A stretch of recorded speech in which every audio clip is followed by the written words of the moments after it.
എത്രയോ പ്രാവശ്യം ഞാൻ നിന്നിൽ നിന്നകന്നു പോയി, അറിഞ്ഞും അല്ലാതെയും തിന്മകൾ ചെയ്തു പോയി. എങ്കിലും സ്നേഹമതാൽ ഞാനിന്നും ജീവിക്കുന്നു. എങ്കിലും സ്നേഹമതാൽ ഞാനിന്നും ജീവിക്കുന്നു.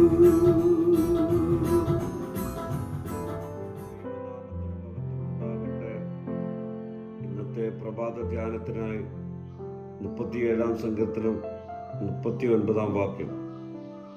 നീതിമാന്മാരുടെ രക്ഷ യഹോവയിൽ നിന്ന് വരുന്നു, കഷ്ടകാലത്ത് അവനവരുടെ ദുർഗമാകുന്നു. മനുഷ്യ പ്രയത്നത്തിൽ നിന്നോ ജ്ഞാനത്തിൽ നിന്നോ സമ്പത്തിൽ നിന്നോ രക്ഷ വരുന്നില്ല, അത് കർത്താവിൽ നിന്നാണ് വരുന്നത്. നീതിമാന്മാർക്കും കഷ്ടത അനുഭവങ്ങൾ ഉണ്ടാകാം, എന്നാൽ ദൈവത്തിൻ്റെ ശക്തിയാൽ അവർ വിടുതൽ പ്രാപിക്കും. നാം പരീക്ഷണങ്ങളെ നേരിടുമ്പോൾ നമ്മുടെ സഹായം നമ്മിൽ തന്നെയല്ല, രക്ഷിക്കുന്നവനിലാണ്. പ്രിയമുള്ളവരെ, നമുക്ക് രക്ഷപ്പെടാനുള്ള വഴി കാണുവാൻ കഴിയാത്തപ്പോഴും ദൈവത്തിൻ്റെ രക്ഷയിൽ ആശ്രയിക്കുക.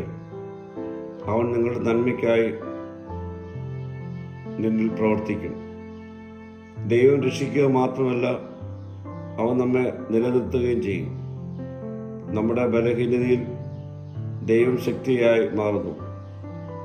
അവൻ ക്ഷീണിതർക്ക് ശക്തി നൽകുന്നു, ബലമില്ലാത്തവർക്ക് അവൻ ശക്തി വർദ്ധിപ്പിക്കുന്നു.